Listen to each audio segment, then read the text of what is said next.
Shoshilinch xabar hozirgina e'lon qilindi. Assalomu alaykum aziz tomoshabin, tezkor xabar va yangiliklardan birinchilardan bo'lib xabardor bo'lishni istasangiz video ostiga bir dona like bosib, kanalimizga obuna bo'lishni unutmang.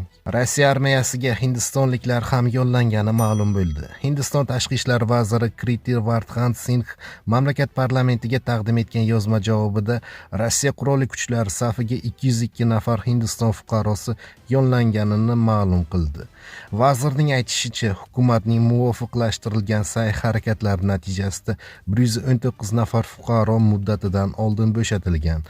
Rossiya tomoni bergan ma'lumotlarga ko'ra, 26 kishi halok bo'lgan, 7 nafar fuqaro bedarak yo'qolgan.